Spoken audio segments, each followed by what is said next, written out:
Nah, saya setuju dengan Menteri Keuangan yang baru. Mudah-mudahan Pak Purbaya itu sehat ya. Karena ngapa? Kata Pak Purbaya, harga keekonomian bensin Pertalite itu cuma 5.600. Geger ini Indonesia ini, Pak. Beli Pertalite berapa sekarang?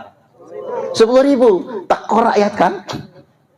Harga keekonomian tabung 3 kg itu cuma 14.000. Harga tabung gas berapa? Tuh. Panik pernah Pertamina, bener aja. Ini Menteri Keuangan terkeren ini. Coba tepuk tangan dulu. Biar Pak Purbaya nonton ini. Ini Menteri Keuangan terkeren loh. Program yang nggak diserap oleh Pemda diambil sama dia duitnya. MBG nggak terserap, ambil duitnya. Buat apa? Ini kerenin Menteri Keuangan terkeren itu, Bapak Ibu. Benar-benar buat rakyat. Dan dia marah, mengkritik. Mengapa Pertamina tidak bikin kilang baru? Pertamina nggak bikin kilang baru, tapi beli minyak ke Singapura. Coba pakai logika. Ngambil minyaknya di mana? Indonesia kan?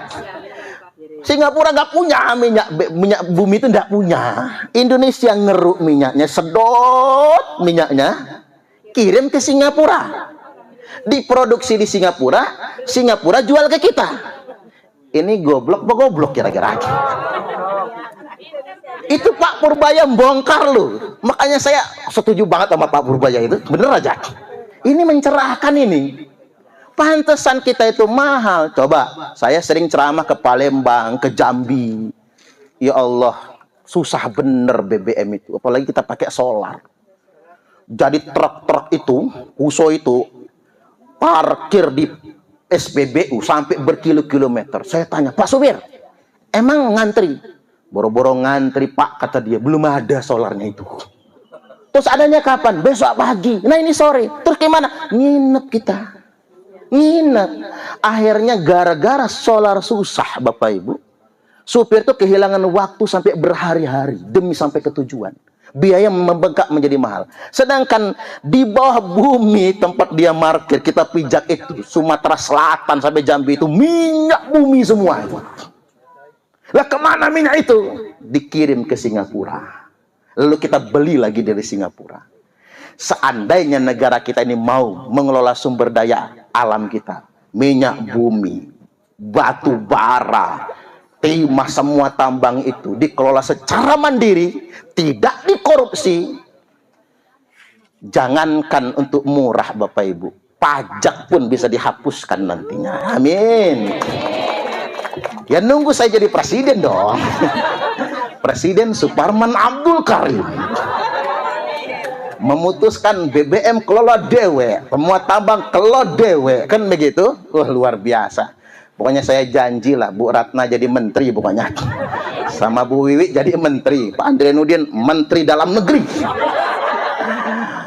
Pak Sohibul Ikhwan menteri agama. Siapa yang memilih saya ya? Ya maksud saya kita tetap harus ngasih masukan sama negara ya. Negara ini harus dikelola dengan baik kan begitu. Jadi apalagi nih Pak, ada Pak RT, ada Pak Kaling. RT sama Kaling itu kan ujung tombak, betul nggak kira-kira? Tapi gaji nggak seberapa. Kalau masyarakat berantem begocoh tetangga, yang jadi penengah siapa? RT sama Kaling. Selip dikit Pak RT kena 7 orang, bener aja. Jadi korban loh, gaji nggak seberapa. Itu pun mengapa hari ini RT memilih untuk menghadiri penerimaan tunjangan? Karena sudah sekian bulan belum dibayar soalnya. Kasihan Pak RT, PRT itu. Apa nunggu saya jadi wali kota biar gaji 5 juta sebulan? Iya, keren. Artinya negara kita ini kaya. Jauh lebih kaya daripada Singapura. Bayangkan Singapura yang sejengkal saja nggak punya sawah. Harga beras lebih murah daripada beras di Indonesia. Nah ini pelajaran buat kita semua. Artinya satu sisi kita harus waspada dengan kelompok radikal, terorisme. Tapi di sisi lain kita sebagai warga bangsa dan penyelenggara negara juga harus mawas diri. Bahwasanya kelompok-kelompok radikal itu tak sepenuhnya direkrut dengan doktrin-doktrin saja. Tapi mereka juga direkrut dengan memetakan situasi sosial politik, kekecewaan terhadap kondisi sosial, akhirnya kemudian mereka terekrut kepada kelompok yang menyimpang tersebut. Baik, kesimpulannya apa yang saya sampaikan pada kesempatan kali ini, apapun cara orang ngajak kita, Kalau itu salah, harus dihindari Bapak Ibu. Karena menolong Palestina tidak bisa pakai tangan kita. Tapi menolong Palestina harus pakai tangan negara.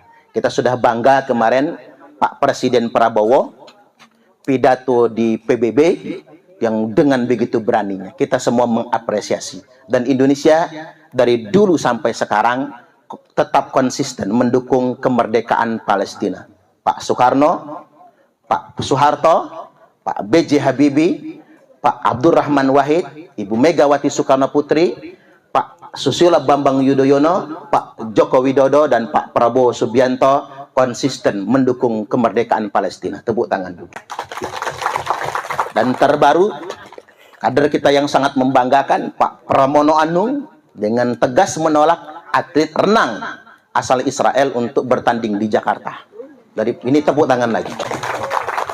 Kita tidak anti Israelnya, bukan, tapi kita anti dengan penjajahannya. Apalagi genosida, ya, pembantaian sedemikian rupa.